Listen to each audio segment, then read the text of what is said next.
So we will be talking about Alexander the Great Empire. Our first keyword will be Philip II, which means King of Macedonia, who conquered Greece. Now let's talk about Philip II. He was a strong leader and trained his troops to be tough fighters.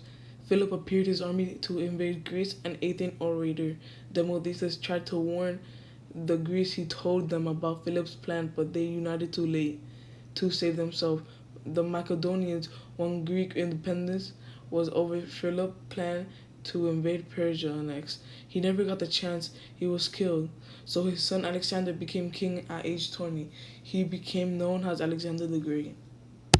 By the way, Macedonia means kingdom located just north of Greece. Our next keyword is Alexander the Great, which means Philip's second son who established a huge empire. Now let's talk about Alexander. Alexander was a brilliant general, just like his father. He was prepared to carry out his father's dream of world conquest in 334 BC. Alexander invaded Persia. After Alexander's first victory, the king of Persia, Darius III, raised a huge army to face him.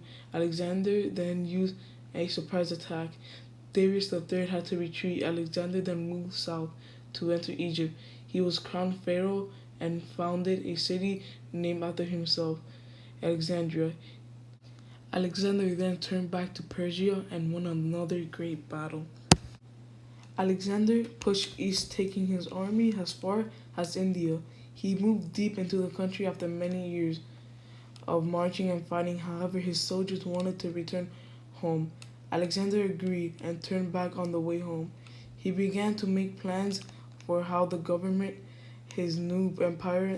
Then he suddenly fell ill and died. He was not yet 33 years old. He was pretty young. Three of our examiners general divided his empire. One ruled Macedonia and Greece. Other took over Egypt, and the third became ruler of the land that used to be the Persian Empire. Alexander's empire was not lasting, yet it had an important effect. After Alexander, the people Greece and Persia and all the lands between mixed together and shared ideas and culture. Now I'll be talking about some weird and cool facts about Alexander the Great. In 15 years of conquest, Alexander the Great never lost a battle. He named more than 70 cities after himself and one after his favorite horse. His horse name was Bucephala, by the way. When Alexander the Great met his future wife, Roxanne, it was literally at first sight. Alexander the Great always smelled great. After defeating the Persians, Alexander the Great started dressing like them. Alexander the Great fell ill after drowning a bowl of wine at a party. The cause of Alexander's death remains one of the greatest mysteries of the ancient world. The last fact is that Alexander the Great's body was preserved in a vat of honey. I will be back after this quick commercial break.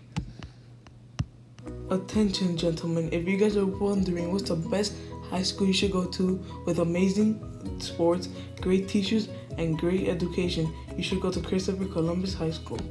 Now I'll be interviewing Mr. Mendoza. Mr. Mendoza, who do you think was a better leader, Philip II or Alexander the Great, and why? I will go with Alexander the Great because he conquered the Persian Empire, and after conquering the Persian Empire, he expressed to his men that they should intake the Persian culture. So he is the one that introduced Persian culture, the Egyptian, and the Greeks blended in that's called the Hellenistic culture. Mr. Mendoza, do you think if Alexander the Great didn't surprise attack Darius the Third army, they would have lost or won the fight, and why?